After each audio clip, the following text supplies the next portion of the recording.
Donc merci tout d'abord à tous et à toutes d'être présents ce matin pour ce webinaire d'information sur l'exposition universelle de Dubaï.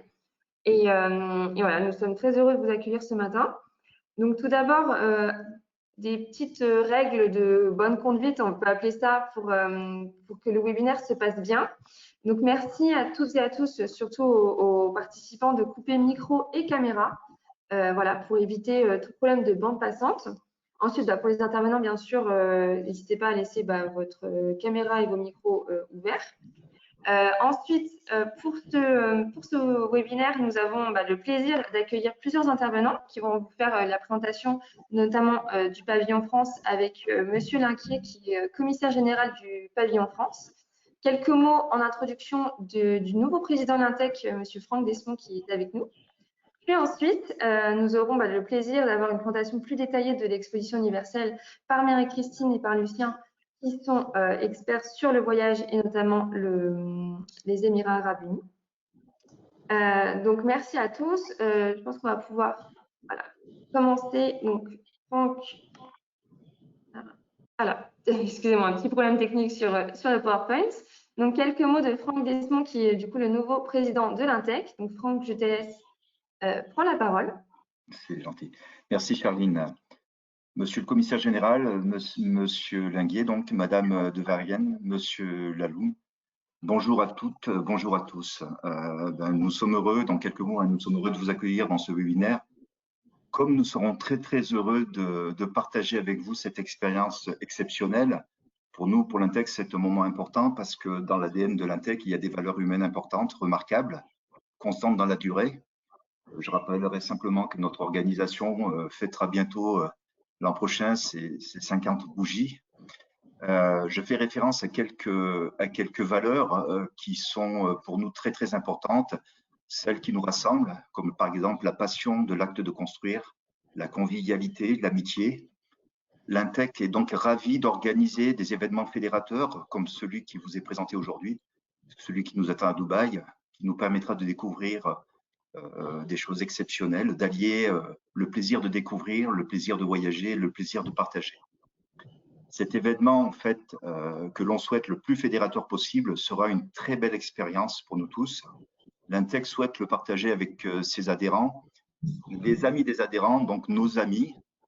Donc, je vais remercier tout simplement les 3 intervenants pour nous présenter ce projet. Je vous donne la parole et puis je réinterviendrai à la fin ou peut-être que je répondrai à quelques questions, mais en tout cas, on a une réelle fierté à pouvoir organiser ce type d'événement fédérateur et donc merci de votre attention. Merci beaucoup Franck pour ces mots d'introduction. Nous allons désormais passer à Monsieur Linquier qui du coup qui est commissaire général du pavillon France et nous sommes ravis de l'accueillir ce matin pour ce webinaire. Donc je vais vous laisser vous introduire et ensuite je passerai directement à votre présentation sur le pavillon France. Merci infiniment et merci à l'Intec de son invitation. Donc effectivement, moi j'ai une double casquette, je suis président de la société Cofrex, dont la mission est d'organiser les participations françaises dans les expos universelles, les expos internationales. On pourra revenir là-dessus si vous le souhaitez. Et puis pour ce qui est de l'expo de Dubaï, commissaire général de la section française de l'exposition, parce que c'est le nom officiel. Alors peut-être en quelques minutes, vous redonnez les grands point important, peut-être quelques chiffres clés aussi sur cette expo universelle, et en commençant peut-être par une vision du site de l'expo. C'est toujours bien de se situer dans l'espace. On se trouve donc au sud de Dubaï, pour ceux qui connaissent, sur la route entre Dubaï et Abu Dhabi, la zone de développement urbain de l'agglomération de Dubaï, qui se développe du nord vers le sud depuis plus de 50 ans. Et donc le choix qui a été fait de l'exposition, d'être candidat à une exposition universelle de la part des Émirats il y a presque 10 ans maintenant, répondait pour l'essentiel à 2 objectifs. Le premier, c'est un objectif conjoncturel qui est qu'en 2021, les Émirats fêtent leur 50aire. Ils ont acquis leur indépendance du Royaume-Uni en 1971. Il fallait donc un événement international pour célébrer ça. Et au-delà de ça, pour eux, l'exposition universelle est aussi l'occasion de marquer finalement une nouvelle étape du développement urbain aux Émirats, avec l'ambition de renouveler finalement le modèle de ce développement urbain. Pendant très longtemps, et je pense que votre profession y est sensible, Ça a été un peu un laboratoire du développement urbain, de la façon dont on pouvait concevoir une métropole du monde émergent. Ce modèle-là a été quand même pas mal obscurci, on va dire, par voilà, des enjeux notamment environnementaux, qui fait que c'était un mode de développement très gourmand en espace, en énergie, en qualité de l'air, en eau, etc., etc. Et donc l'enjeu aujourd'hui pour Dubaï, pour les Émirats, c'est de retrouver, un peu par l'expo, aussi par tout ce qui pourra suivre, une attractivité pour se repositionner comme étant le nouveau modèle de la ville durable. D'où le choix de thématique de cette expo, mais aussi la construction d'un site qui a vocation à être un site pérenne de développement urbain. Ça a été souvent le talon d'Achille des expos universelles, c'est qu'on fait un très bel événement pendant 6 mois et après il se passe rien, ou alors comme à Séville, on est sur une friche urbaine qui est pas très très réussie. Donc là l'enjeu, ça a été dès le départ de le construire dans une perspective de long terme. Donc le site que vous avez sous les yeux, où je vais vous dire quelques mots, a vocation à devenir un très grand quartier de Dubaï post-Expo universelle. Ce site, il est desservi par une nouvelle ligne de métro, hein, c'est le numéro 4 que vous avez, qui donc dessert, c'est pas le terminus, puisque cette ligne va jusqu'au nouvel aéroport, l'aéroport Al Maktoum, qui est donc l'aéroport sud de Dubaï, par opposition à l'aéroport international actuel qui se trouve au nord, que certains connaissent. On accède au site de l'Expo par une gare, c'est le numéro 5. À noter d'ailleurs, hein, on est sur un projet où les entreprises françaises ont été très présentes, puisque Alstom, évidemment, a été un des maîtres d'œuvre de cette ligne de métro, et la gare elle-même a été construite par une filiale de la SNCF. Donc, on est sur une réussite du point de vue français. L'expo, en fait, est organisée autour d'un lieu central, qui s'appelle Al-Oisel, qui est le numéro 2, une sorte de grande halle, où on pourra notamment avoir des projections à 360 degrés, et sur 3 ailes, 3 pétales thématiques pour justement envisager tous les aspects de la ville durable.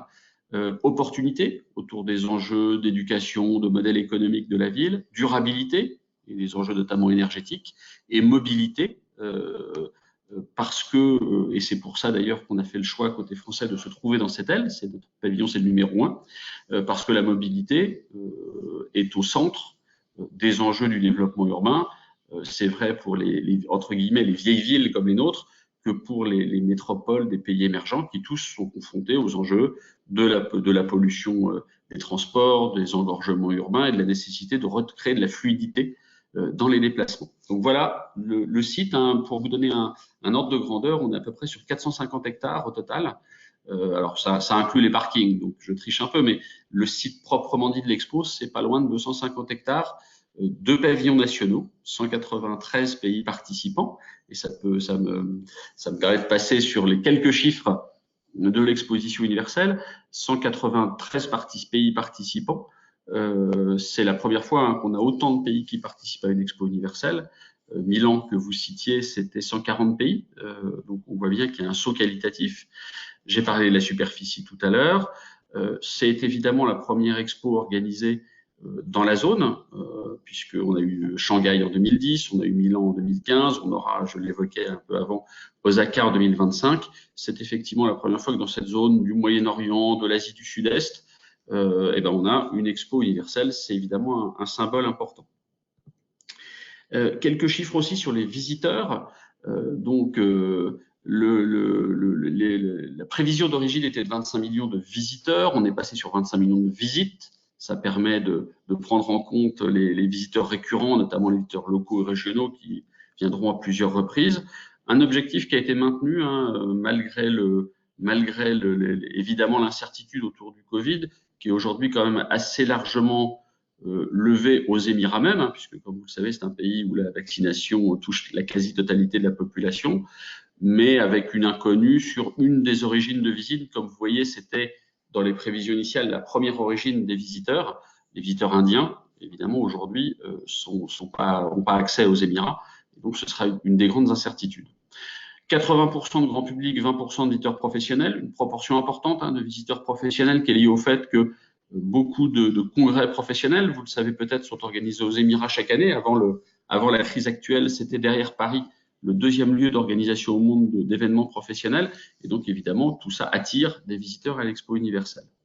En termes de visiteurs, ayons en tête qu'il y a 3 grandes catégories de visiteurs attendus. Comme je le disais, d'abord les visiteurs locaux et régionaux. On est à côté de l'Arabie Saoudite, d'un certain nombre d'autres pays de la zone, l'Égypte entre autres, qui seront très attractifs. Une majorité au total de visiteurs asiatiques. Alors je mets à part évidemment le cas de l'Inde, comme je vous le disais, qui est un peu en suspens, mais clairement il y a un fort appétit des Chinois, notamment pour les Émirats, qui s'étaient déjà annoncé avant 2020 et qui va sans doute reprendre.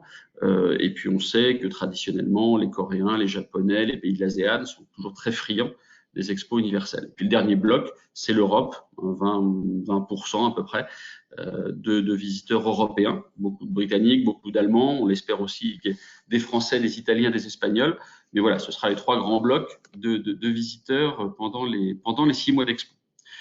Maintenant, peut-être vous dire un mot de notre pavillon. Alors, pourquoi est-ce on a travaillé sur ce pavillon? Je l'ai dit au départ sur les enjeux de la mobilité, mais plus largement, évidemment, il s'agit de traiter des enjeux de la ville durable au sens large, puisque la mobilité n'en est qu'un des aspects, et s'inscrire aussi, parce que ça a été le choix de l'expo, lié au report d'un an, puisque l'expo devait avoir lieu il y a à l'automne 2020 initialement, elle était décalée d'1 an comme les JO, le souhait des organisateurs de l'expo de s'inscrire aussi dans une démarche plus large autour des objectifs de développement durable et comment la ville intelligente, la ville durable, s'inscrit dans ces ODD promus par l'ONU. Là aussi, quelques chiffres sur notre pavillon.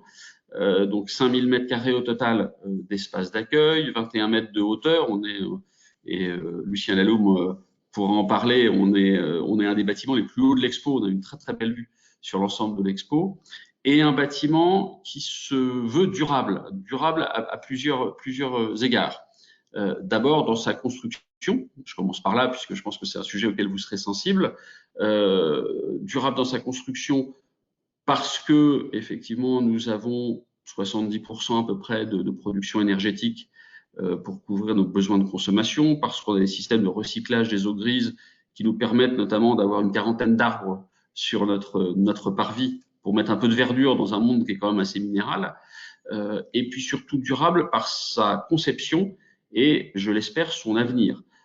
Dès le départ, nous avons imposé dans le cahier des charges de construction, c'est un marché de conception-réalisation, à ce que le bâtiment soit entièrement démontable en vue d'une réutilisation post-expo. Une règle de toutes les expos universelles, c'est que, sauf demande du pays organisateur, les pays participants doivent faire disparaître les pavillons nationaux, qui sont des bâtiments conçus comme éphémères. Dans le cas d'espèces, on va le démonter. Et malheureusement, je ne peux pas encore donner de nom puisque on est en pleine discussion, mais il devrait être remonté pour une vie pérenne de plusieurs décennies en France, pour un usage qui sera d'ailleurs pas très très éloigné de celui qu'il a aujourd'hui. Et donc évidemment, c'est un élément important pour nous. Rapidement vous dire aussi comment s'organise ce bâtiment. De manière assez simple, il est divisé en 2 grandes parties. Un rez-de-chaussée sur lequel on va accueillir l'ensemble du public et notamment le grand public, et on va essayer de présenter une vision la plus pédagogique des innovations françaises en matière de ville intelligente, de ville durable et surtout de mobilité. Alors très très rapidement, parce que je vois que le temps file, mais ça va se répartir entre une esplanade, une grande esplanade arborée, comme je vous le disais, à l'ombre aussi en partie, sous le dais que forme l'étage supérieur du bâtiment, et puis ensuite une déambulation dans un espace d'exposition, une grande exposition permanente, 5 expositions temporaires qui vont se succéder au fil des mois, et ça se termine assez classiquement par une boutique et par un restaurant auquel évidemment on pense que nos visiteurs seront sensibles. L'autre partie du pavillon, dans notre jargon on appelle ça le 4e étage ou le belvédère, la partie la plus haute, celle qui permet d'avoir une vue panoramique sur l'ensemble de l'exposition, et c'est là où en fait auront lieu tous les événements du pavillon, événements de différentes natures, événements officiels et institutionnels, c'est une part toujours importante de la vie des pavillons, vie économique, on accueillera de nombreuses délégations d'entreprises françaises par région, par thématique, par filière, et l'enjeu c'est évidemment de montrer aussi la diversité de nos capacités d'innovation en matière de ville intelligente et de ville durable. Des événements aussi culturels, des événements scientifiques viennent compléter la programmation de ce bâtiment. J'en dirai un mot un peu après. Voilà, donc je passe rapidement sur, mais vous aurez le document sur ce qu'on a appelé l'expérience visiteur qui rentre un peu dans le détail de tout ce que pourront faire les visiteurs, mais je suis bien sûr prêt à répondre à vos questions. Peut-être pour vous dire justement un mot sur la programmation événementielle, on a 12 thématiques qui vont s'enchaîner au fil des 6 mois de l'exposition, 12 thématiques qui visent à faire des zooms chacune sur un ou plusieurs grands enjeux des objectifs de développement durable. Vous les retrouvez sur la page 19 du document.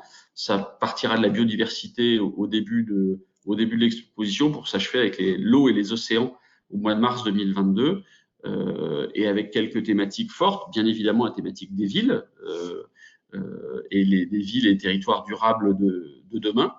Des enjeux aussi importants, je le cite, parce que on voit que ça émerge beaucoup, la thématique de l'espace, parce que c'est un sujet qui intéresse évidemment beaucoup de nombreux pays participants, et puis d'autres choses, là aussi liées aux ODD, comme la consommation, comme le climat, la santé ou l'éducation.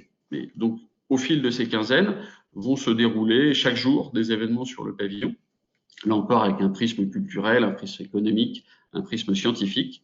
Et l'enjeu, c'est qu'au total, pendant les 6 mois, on puisse donner l'image la plus innovante de la France à l'ensemble de ses visiteurs, les visiteurs grand public que j'évoquais, mais évidemment aussi, c'est une cible évidemment importante, les 20% de visiteurs officiels ou professionnels qui viendront voir notre pavillon. On espère qu'ils sont nombreux. Traditionnellement, on est dans le top 3 ou 5 des pavillons les plus visités de l'expo, et on espère pouvoir relever ce même défi à Dubaï. 25 millions de visites, ça veut dire pour un pavillon comme le nôtre, entre 6, 7, 8 millions potentiellement de visites durant les 6 mois.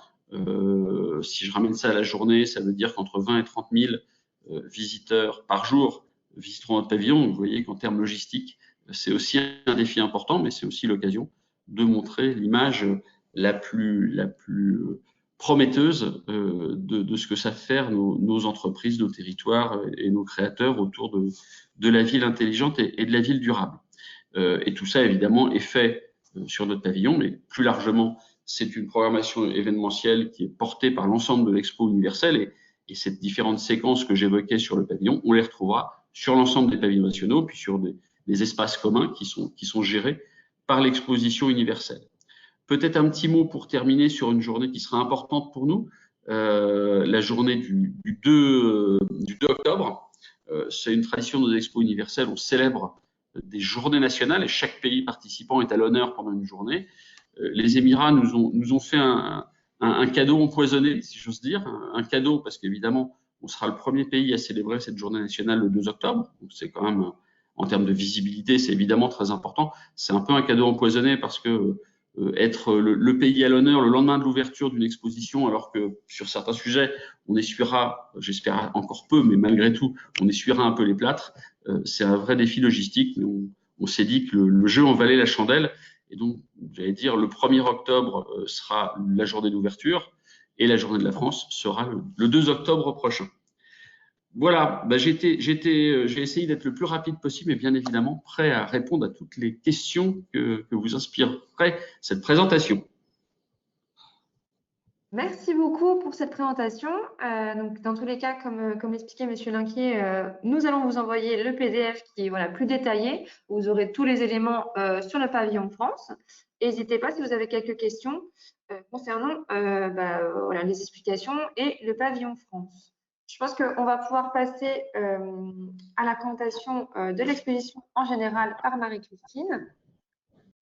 Bien, bonjour à tous. Merci d'être présents. Donc voilà la thématique générale qui a été adoptée par les Émirats, qui est connecter les esprits, construire le futur. Donc ça, c'est la thématique de l'exposition Dubaï 2020. Alors une petite précision, ils ont décidé de garder le nom de Expo 2020, bien que ça a été reporté pour cause de pandémie, en gardant le titre.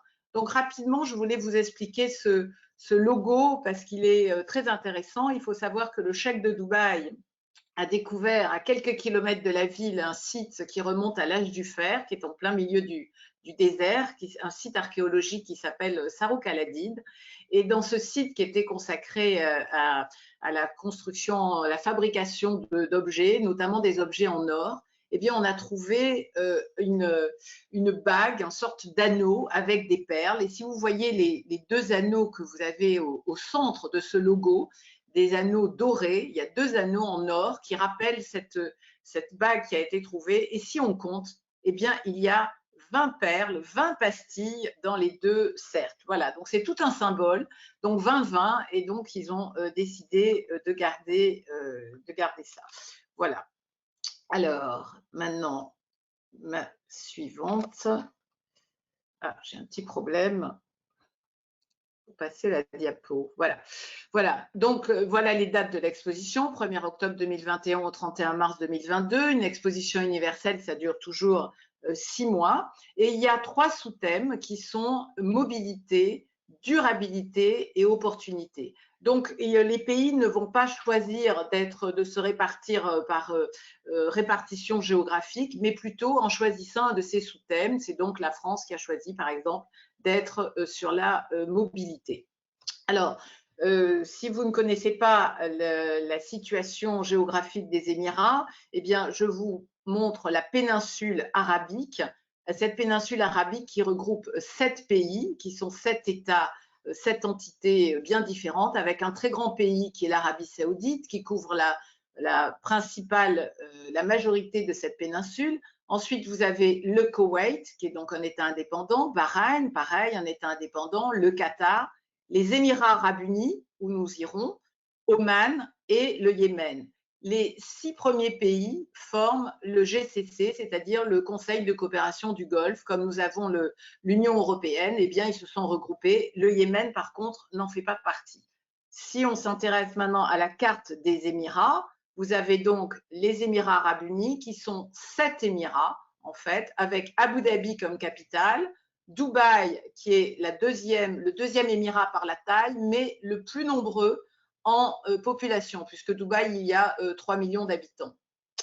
Troisième Émirat, Sharjah, ensuite Ajman ou Al Quwaim, Ras Al Khaimah, et le dernier Émirat qui est sur l'océan Indien, qui est l'Émirat de Fujairah. Donc ces 7 Émirats forment les Émirats arabes unis, donc depuis 1971, où ils ont été ils n'ont plus la tutelle britannique et donc des Émirats indépendants, 7 Émirats. Voilà, donc la capitale, c'est Abu Dhabi, comme je vous l'ai dit. Voilà donc le site où va avoir lieu l'exposition universelle. Donc, si vous êtes déjà allé à Dubaï, vous avez atterri ici à l'aéroport international de Dubaï, qui est situé dans la ville de Dubaï. Et ensuite, vous avez une autoroute directe qui va amener sur le site de l'exposition, qui est donc cette pastille bleue. Voilà, comme vous l'a dit Monsieur Linquier, le site de l'exposition va couvrir plus de 400 hectares. Et il est très bien situé puisqu'on n'est pas très loin d'Abu Dhabi. Donc, il y a à peu près 130-150 km entre Dubaï et Abu Dhabi. Voilà, et le nouvel aéroport, l'aéroport de Maktoum, mais je pense que vous arriverez plutôt à l'aéroport international. Alors, pour se rendre donc sur le site de l'exposition, on recommande d'y aller avec le métro. Effectivement, ce métro, cette ligne qui a été agrandie, qui est d'ailleurs le plus long métro du monde sans conducteur. La ligne rouge a été prolongée pour arriver jusqu'au nouvel aéroport d'Al Maktoum. Maktoum, c'est le nom de la famille régnante à Dubaï. Eh bien, ce métro, donc Cocorico, construit par les entreprises françaises, beaucoup d'entreprises françaises qui ont collaboré, donc Alstom, la SNCF, Thales, Soletanche, voilà. C'est un métro entièrement automatique, sans conducteur, donc le plus long métro du monde, sans conducteur, et ça sera très pratique pour le groupe d'Intech d'aller donc de l'hôtel Conrad directement sur le site de l'exposition. Donc, à ce site, vous voyez ici, donc on vous l'a montré, l'arrivée du métro avec la gare du métro. Et puis, vous avez une sorte de trèfle à 3 feuilles avec donc ces 3 districts, mobilité, durabilité et opportunité. Donc, je ne vais pas vous présenter évidemment tous les pavillons de tous les pays qui vont être présents sur cette exposition universelle, mais peut-être les principaux ou du moins les plus beaux. Voilà, en arrivant à l'exposition, vous aurez déjà ces grandes portes d'entrée qui font 20 mètres de haut, qui s'ouvriront et se fermeront pour laisser passer le flux des visiteurs et qui sont faites en sorte de résine, de fibre de carbone.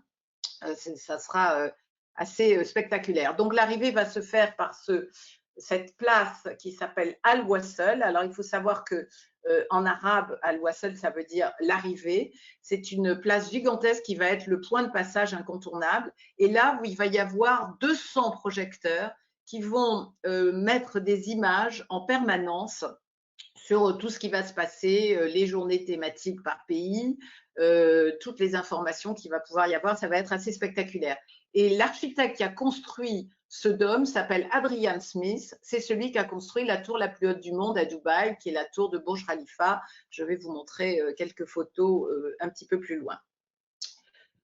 Voilà, un des pavillons spectaculaires, ça va être celui du pays d'accueil, qui est le pavillon des Émirats Arabes Unis. Et pour construire ce pavillon, les Émirats ont fait un appel d'offres international et c'est un Espagnol qui s'appelle Santiago Calatrava, qui est cet Espagnol de Valence qui est très très célèbre. Il a fait en France, il a construit un pont sur la Loire à Orléans, il a fait la gare Saint-Exupéry à Lyon. Et sa belle idée, c'est de faire un pavillon en forme de faucon qui serait en train de déployer ses ailes. C'est donc le seul pavillon qui va être mobile, qui va pouvoir s'ouvrir et se fermer, voilà la maquette, et qui donc sera assez intéressant d'un point de vue architectural. Je pense qu'il faudra absolument aller le visiter. Voilà, spectaculaire.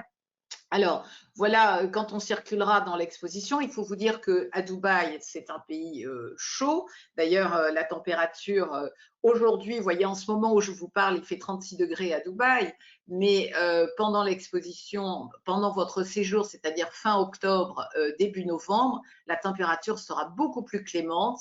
Il fera à peu près 28 degrés, 28, 30 degrés, un peu moins en soirée. Et vous pourrez circuler sous ces sortes de palmiers géants, ces sortes d'ombrières qui vous permettront d'être à l'ombre et qui sont à la fois qui laissent passer la lumière façon mouche à rabier et aussi qui vont pouvoir récupérer l'énergie solaire. Alors, dans ces trois sous-thèmes qui sont donc la mobilité, durabilité, opportunité, il y a de grands architectes qui ont décidé, qui ont construit ces pavillons qui sont faits par les Émirats. Là, par exemple, la mobilité, et quoi de plus symbolique pour expliquer la mobilité qu'un cheval avec cette grande sculpture monumentale qui va être devant le pavillon de mobilité. Alors, ce pavillon va être construit par l'architecte célèbre anglais Norman Foster, et quand on parle de mobilité, ça va être la circulation dans le monde des personnes, des marchandises, des données, des idées. C'est quelque part d'aller des premiers explorateurs jusqu'à l'intelligence artificielle. Alors, dans ce thème de la mobilité, il y a plusieurs pays, dont la France, qui ont décidé d'exposer. Je vous présente le pavillon de la Finlande, parce que je trouve que c'est une jolie idée de la Finlande, qui font comme une tente, ce qu'on appelle un majlis, un salon aux Émirats, un endroit où on se rencontre. Mais ça serait une tente qui serait enneigée. Et là, on va partager des compétences innovantes, des technologies durables, et ce pavillon va être construit entièrement avec des matériaux recyclés. Et tout l'intérieur sera en bois, ce qui rappelle les forêts finlandaises. Mais évidemment, dans la mobilité, Monsieur Linquier vous en a parlé, eh bien, il y a notre pavillon, le pavillon français, avec une thématique qui est la lumière, lumière au singulier, lumière au pluriel. Il va être magnifique. Voilà, j'ai pris cette photo le mois dernier quand j'étais sur le site du pavillon qui est pratiquement presque terminé. le pavillon français. Voilà avec la lumière. Alors, il faut dire que l'exposition sera ouverte tard le soir. Elle fermera à minuit en semaine et à 2 heures du matin le week-end. Donc, il sera tout à fait possible d'y passer donc une grande journée plus une soirée. Et voyez la partie supérieure donc de ce magnifique pavillon français qui a été construit par les ateliers du Prado et par 2 architectes, M. Selnequier et Grabli. Eh bien, vous avez donc cette vue magnifique sur l'ensemble du site depuis le belvédère et depuis cette terrasse qui s'appelle la terrasse Édith Piaf. Donc, notre thématique, donc sous-thème qui est la durabilité, et là, c'est un cabinet anglais qui a dessiné ce pavillon, qui a construit ce pavillon de la durabilité, c'est le cabinet Grimshaw. Là, on va présenter les trésors naturels de la planète, l'impact de l'humanité sur l'environnement. Ça va évoquer également les clés pour des choix environnementaux positifs pour rééquilibrer toutes les ressources de la planète. Vous voyez que c'est un programme ambitieux. Et puis tout autour, vous avez, vous voyez, comme des sortes d'arbres géants qui vont être tout autour de ce pavillon. Voilà, et là, ça va être pour pouvoir récupérer, vous voyez l'arbre avec ses ramures. Donc, ça va être équipé de panneaux photovoltaïques et ensuite, le long de ces troncs, eh bien, on va pouvoir récupérer l'humidité de l'air pendant la nuit et récupérer à peu près 22 litres d'eau par jour qui serviront à l'arrosage évidemment de toutes ces plantations qui sont aménagées pour paysager un peu le site.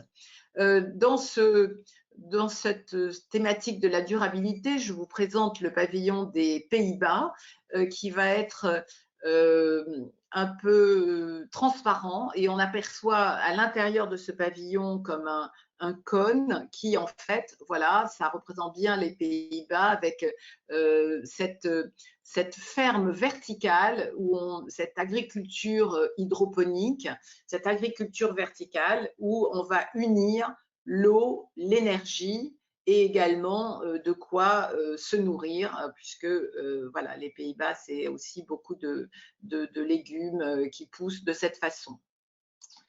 Un autre grand pavillon, ça va être un des plus grands de l'exposition universelle, c'est les Allemands, le pavillon de l'Allemagne, et qui vont avoir fait un peu comme un campus.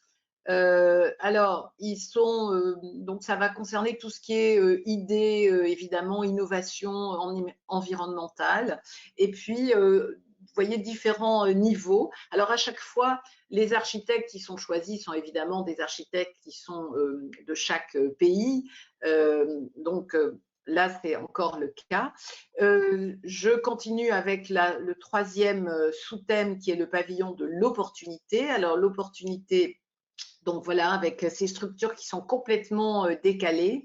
Là, c'est un cabinet à la fois espagnol et koweïtien qui l'a dessiné, qui s'appelle AGI.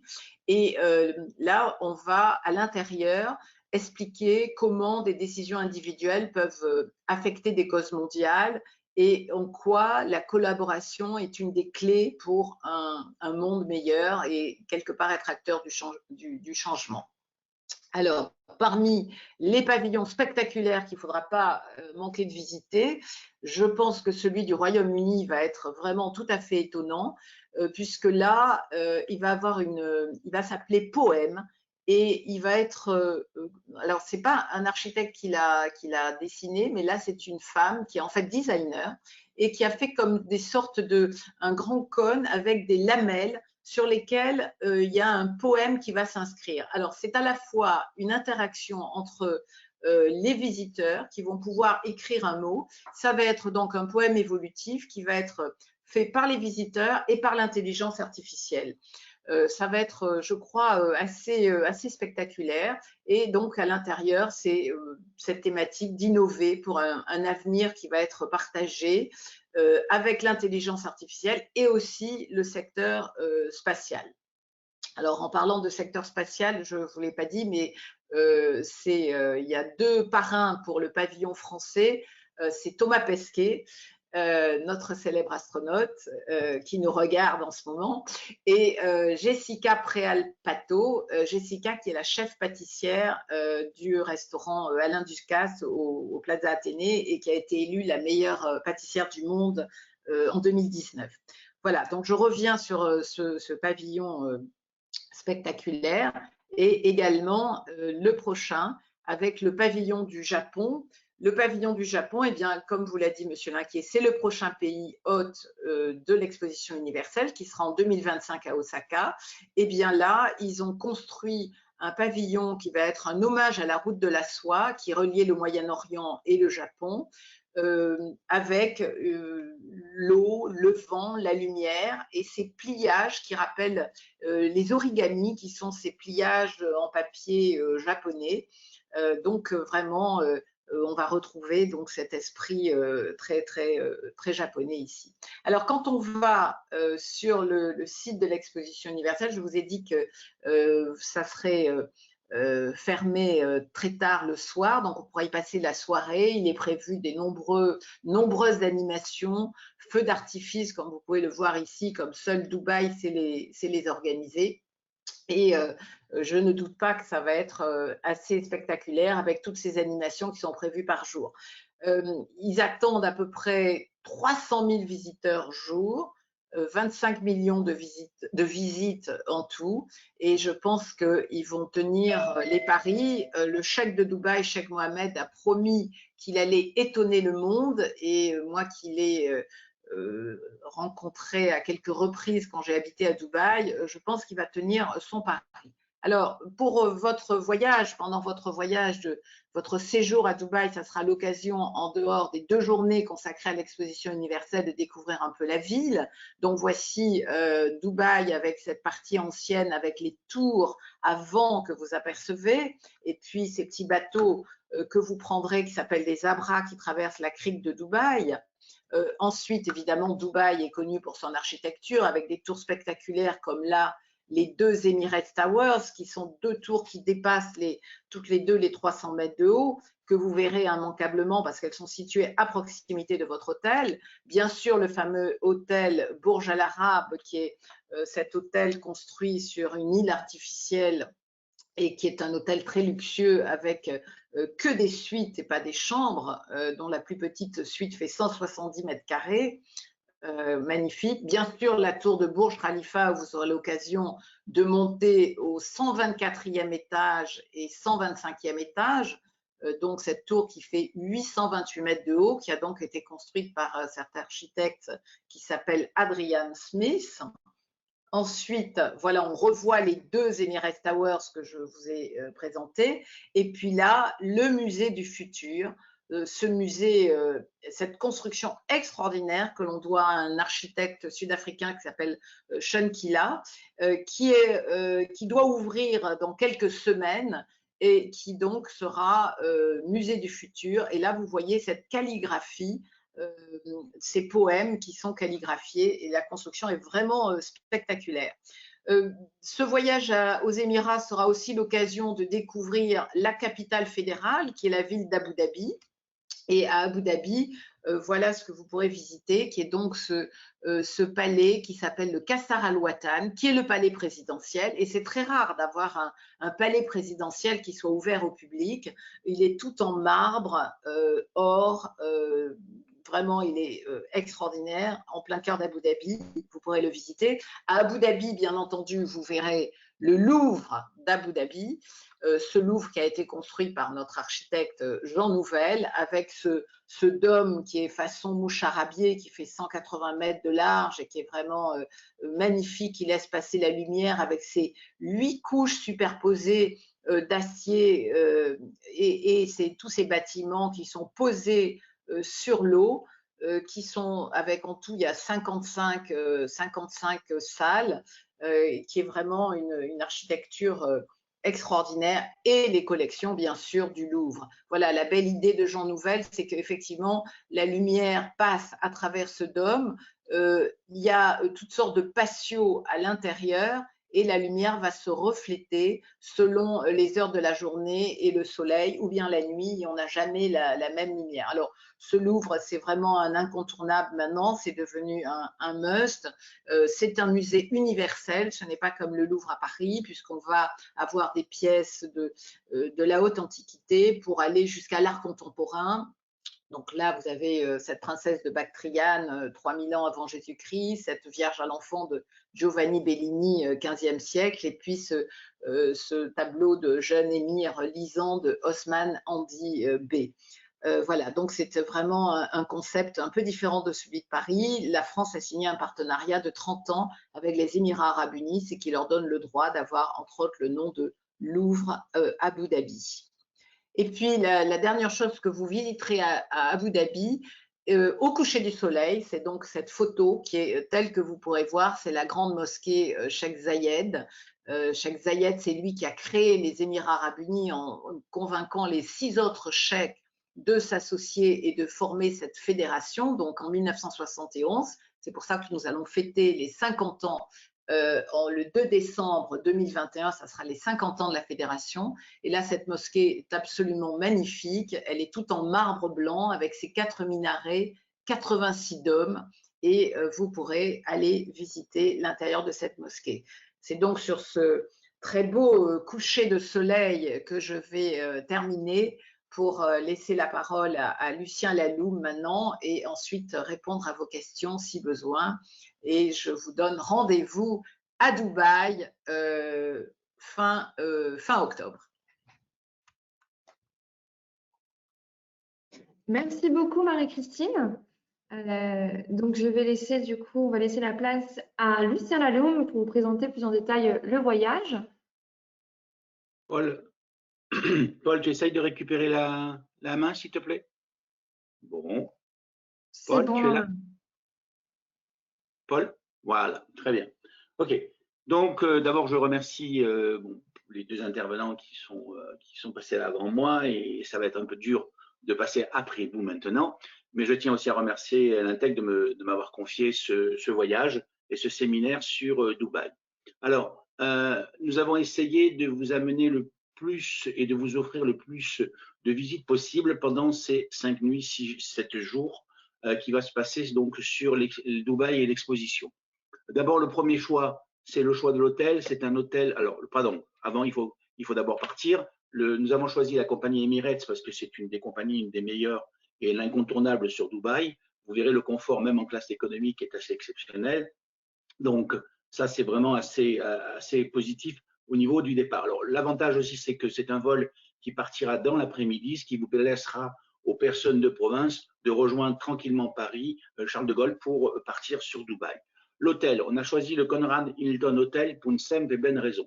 D'abord, vous êtes en 5 étoiles et toutes les chambres ont une vue. Le problème des hôtels, la majorité des hôtels à Dubaï, c'est qu'ils ont toujours des vis-à-vis. Tandis que là, l'hôtel Hilton Conrad a un avantage, c'est que toutes les chambres donnent sur des grandes, soit sur la Ziyad Street, soit sur l'océan. Donc ça, c'est quand même assez intéressant au niveau de votre confort. Mais le plus intéressant pour cet hôtel, c'est que vous avez la bouche d'un métro qui se trouve juste en face de l'hôtel. C'est-à-dire, vous sortez de l'hôtel, vous avez cette bouche de métro qui va vous amener directement sur le pavillon, enfin, sur l'exposition universelle. Et donc là, c'est quand même un avantage. On vous remettra des tickets de métro et vous pourrez gérer votre visite comme vous le désirez. Donc ça, c'était quand même assez important et c'est pour ça que j'ai choisi cet hôtel par rapport à l'exposition. Après, ça va se comporter comme ça. Vous aurez 2 journées pleines à l'exposition, okay, dont une soirée aussi. Donc, dans ces journées pleines, on n'a pas organisé les déjeuners, les dîners d'exposition pour une simple et bonne raison que cela est assez dur, si vous préférez, si vous êtes à l'autre bout, par exemple au pavillon de la durabilité, que vous devez revenir dans un restaurant que j'aurais choisi sur, comment s'appelle, sur le pavillon de la mobilité, par exemple. Donc, on a décidé, comme c'était prévu, que les déjeuners seraient libres. Le point fort de votre visite de l'exposition aussi, c'est que le premier soir, nous avons organisé pour vous un cocktail dînatoire privé sur le pavillon français, avec donc sur le belvédère du pavillon français. Il y a un auditorium, donc interviendra aussi bien le président ainsi que la French Business Council ou une personne du French Business Council qui sera là pour vous présenter un petit peu les possibilités de business sur les Émirats. Et donc là, ça sera un moment convivial et assez intéressant puisque ce sera de 19h à 22h. Le deuxième jour est totalement libre sur l'exposition.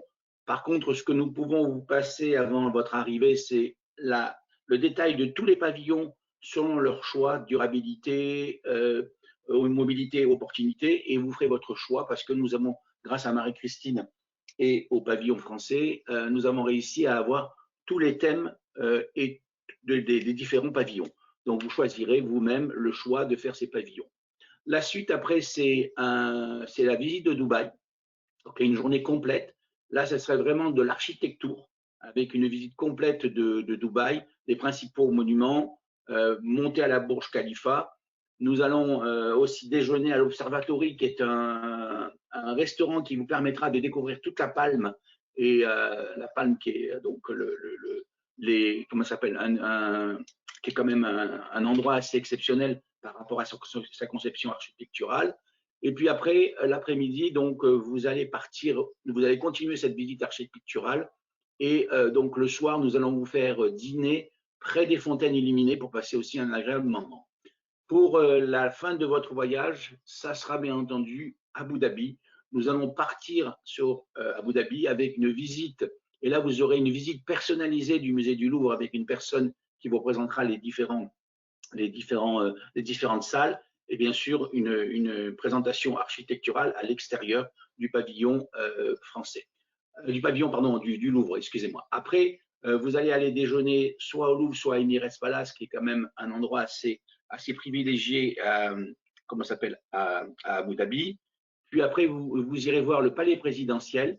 Et nous avons choisi le palais présidentiel et vous terminez par la mosquée au coucher du soleil, qui est un grand moment aussi au niveau émotion et au niveau visuel. Nous avons choisi de vous faire dormir à Abu Dhabi parce que la journée va être très pleine. Et nous avons choisi là aussi un nouvel hôtel qui s'appelle l'hôtel Bab al-Aksar, qui est un hôtel qui se trouve juste en face de l'Emirates Palace et juste en face du palais présidentiel. C'est un 5 étoiles, vous verrez. Il est vraiment très, très, très bien placé et vous aurez une vue imprenable sur ces deux édifices dont je viens de vous parler.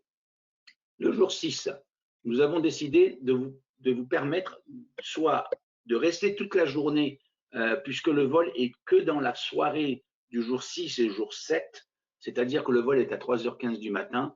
Pourquoi l'intérêt de ce vol? C'est de vous laisser une journée libre au départ d'Abu Dhabi. On vous proposera soit de retourner sur l'exposition universelle si vous estimez que ce n'est pas suffisant ce que vous avez déjà découvert, soit de continuer la visite de Dubaï et de retourner sur Dubaï. Et là, nous allons vous proposer de différentes visites comme les malls, par exemple, comme The Friend, comme différentes choses que vous n'avez pas fait dans notre visite architecturale. Et même possibilité, peut-être, pour ceux qui sont intéressés, de partir et de faire du 4x4 dans le désert et de terminer la soirée dans le désert avant de prendre votre vol. Et pour ceux qui ont vraiment du temps et qui veulent découvrir, puisque nous sommes seulement au départ d'Abu Dhabi à 1h30 de la frontière de Oman, nous avons fait une extension là, mais en dehors du voyage thématique très fort de l'Intec, nous allons vous proposer de passer 4 nuits, 5 jours sur Dubaï, sur Oman, afin de découvrir ce magnifique émirat qui est totalement différent des autres émirats que vous pouvez apercevoir comme le Qatar, comme le Koweït ou comme le Bahreïn. Voilà, donc ça, j'ai été très rapide parce que je pense qu'il vaut mieux laisser la place aux questions maintenant. Mais bien entendu, vous allez retrouver tout ça sur notre site spécial Intec qui est à votre disposition. Et je compte sur vous, si vous n'êtes pas encore inscrit, de vous inscrire parce que nous avons vraiment besoin d'avoir votre inscription. Là, vous voyez donc tout ce qui est le résumé de ce dont je viens de vous parler. Mais surtout aussi, comme je vous l'ai dit, le point fort, ça va être cette soirée sur le pavillon français, puisqu'il y aura un cocktail dînatoire prévu sur le Belvédère et qui va nous permettre vraiment d'apprécier et avoir aussi la puissance de ce pavillon français. Voilà, j'ai terminé. J'ai été un peu rapide parce que je ne voudrais pas garder trop de temps par rapport à ça. Et maintenant, nous sommes prêts à répondre à vos questions. Merci. Merci beaucoup, Lucien. Donc maintenant, laissons place aux questions-réponses. Donc, n'hésitez pas, si vous avez des questions, de les poser dans le chat et on les posera directement aux intervenants. Alors, il y a une première question. Bonjour, pouvez-vous préciser s'il y a un nombre de places limité? Normalement, non. Vous êtes déjà, pour vous situer, vous êtes déjà à 60 personnes inscrites au niveau de l'Intec. On a prévu à peu près entre 80 et 90 personnes. Bien entendu, vous ne serez pas, nous allons vous organiser, bien entendu, par le fait que vous serez entre 20 et 25 à chaque fois par rapport aux visites. Alors, explication des conditions sanitaires liées au Covid. Alors, c'est moi encore qui peux vous répondre. Donc, à ce jour, il y a juste un test PCR qui est réclamé. Alors, il y a une chose très importante. Vous pouvez dès à présent vous inscrire sans aucun souci.